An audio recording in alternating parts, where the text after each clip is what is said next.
نماز میں دل لگانے کا طریقہ کیا ہے؟ جب بھی ہم نماز پڑھنا شروع کر دیتے ہیں کچھ نہ کچھ خیالات آنا شروع ہو جاتے ہیں. کوئی مری میں گھوم رہا ہے، کوئی ناران کاغان جا رہا ہے، کسی کے ذہن میں خیالات آنا شروع ہو جاتے ہیں، کسی کو کوئی بات آنا شروع ہو جاتی ہے. لوگ پریشان ہو جاتے ہیں کہ بھئی ہم نماز کے اندر دل کیسے لگائیں. بھئی کوئی مشکل مسئلہ نہیں ہے، کوئی آسان سا حل ہے. حل یہ ہے کہ میں آپ کو 5 طریقے بتاؤں گا. ان 5 طریقوں میں سے کسی ایک طریقے پر بھی اگر آپ عمل کر لو تو آپ کا نماز کے اندر دل لگنا شروع ہو جائے گا. وہ 5 طریقے کون سے ہیں؟ بڑے آسان ہیں. ان 5 طریقوں میں سے کوئی ایک طریقہ اختیار کر لو. پہلا طریقہ یہ ہے کہ جب آپ نیت کر لیں نا نماز کی، نماز پڑھنا شروع کر دیں، تو آپ اپنے ذہن میں یہ تصور لائیں کہ مجھے اللہ دیکھ رہا ہے کہ میں کس طرح نماز پڑھ رہا ہوں، کس طرح تلاوت کر رہا ہوں، کس طرح قیام کر رہا ہوں، کس طرح رکوع کر رہا ہوں، کس طرح سجدہ کر رہا ہوں. یعنی ہر رکن میں یہ خیال دل میں جمائے رکھیں کہ اللہ مجھے دیکھ رہا ہے. جب اس بات پر آپ نا 1-2 ہفتے پر عمل کرو گے، مشق کرو گے نا بار بار، تو انشاءاللہ نماز کے اندر آپ کا دل لگنا شروع ہو جائے گا، پھر خیالات نہیں آئیں گے. پہلا طریقہ ہو گیا.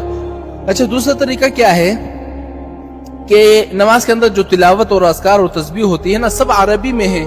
ہاں، پوری نماز عربی میں ہے، لیکن ان کا جو اردو ترجمہ ہے نا، اس کی طرف آپ غور رکھیں. جو پڑھے لکھے لوگ ہیں وہ تو یہ کر سکتے ہیں. الحمدللہ رب العالمین، تمام تعریفیں اس اللہ کے لیے ہیں جو 2 جہاں کا رب ہے. الرحمن الرحیم، جو رحمان الرحیم ہے. مالک یوم الدین، جو تمام جہانوں کا مالک ہے. اور سبحان ربی العظیم، سبحان ربی الاعلیٰ. ان الفاظ کی طرف غور رکھیں. جب غور کرے گا تو اس کو بات سمجھ میں آئے گی، تو اس کا دل لگنا نماز کے اندر شروع ہو جائے گا. 2 طریقے ہو گئے. اچھا، تیسرا طریقہ یہ ہے جو بڑا آسان ہے اور اکثر لوگ اسی تیسری بات کو فالو کرتے ہیں. اچھا، تیسرا طریقہ یہ ہے کہ نماز کے اندر جو تلاوت، اذکار اور تسبیح کے الفاظ ہوتے ہیں نا، ان الفاظ کی طرف دھیان رکھو. سبحان ربی العظیم، اس لفظ کی طرف دھیان رکھو. سبحان ربی الاعلیٰ، التحیات للہ والصلوات والطیبات. یعنی نماز کے ہر لفظ کی طرف غور رکھو. ترجمہ تو سب لوگوں کو نہیں آتا نا، تو اکثر لوگ یہی تیسری بات کو فالو کرتے ہیں کہ نماز کے اندر لفظوں کے اندر غور کرتے ہیں. ہاں، کہ میں کیا پڑھ رہا ہوں، سبحان ربی الاعلیٰ، ہاں سبحان ربی العظیم پڑھ رہا ہوں.